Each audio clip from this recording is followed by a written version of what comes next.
James Gunn has officially announced the sequel for Superman being Man of Tomorrow, coming out in 2027. He announced it on his Instagram and all of his socials yesterday, featuring a picture of Superman with Lex Luthor in his green armor, and honestly, I am hyped that we're finally getting Lex in his armor suit after all these years of never seeing it in live action. Now, it's interesting that he didn't post Superman Man of Tomorrow, he just posted the title as Man of Tomorrow, so I wonder if it is a direct Superman sequel, or if it's just a movie that Superman is heavily involved in. Of course, we could expect to see Supergirl and Lobo, and then, of course, Lex Luthor and Superman. So it makes me wonder if all four of them are going to be teaming up and maybe fighting against Brainiac. I know that's the most talked about theory at the moment. Although I think for a villain like Brainiac, he should definitely be saved for a little bit later on. Who knows? Maybe I'm wrong. But I feel like he's just a villain that you could save for a Justice League movie so we don't have to see them fighting Darkseid again. I do want to see Darkseid again in the DCU, but I think he's someone that's really far along the line, especially because he was the main focus of the DCEU.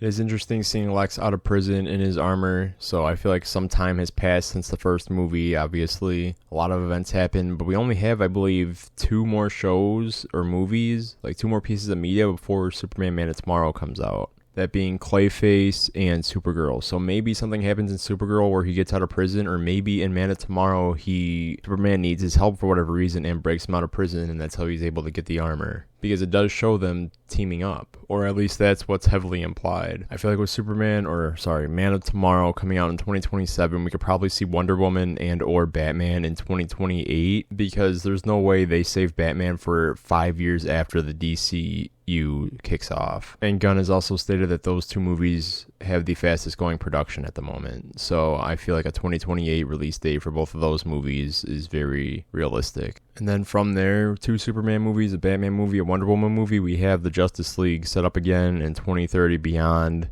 Start doing all the Justice League, getting the really big villains out of the way, getting more obscure characters. Maybe we have like a Justice League animated series type lineup.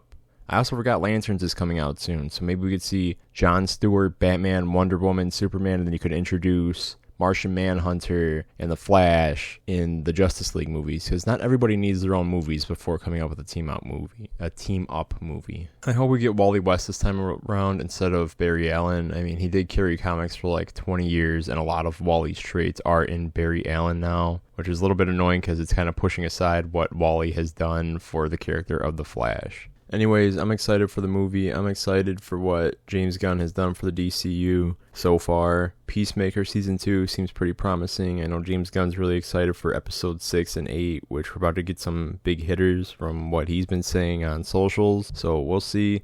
I feel like the DCU is heading in a really good direction, and I'm excited. So let me know what you guys think down below. Are you excited for Man of Tomorrow? Do you not care about the DCEU? Let me know, and I will see you guys in the next video.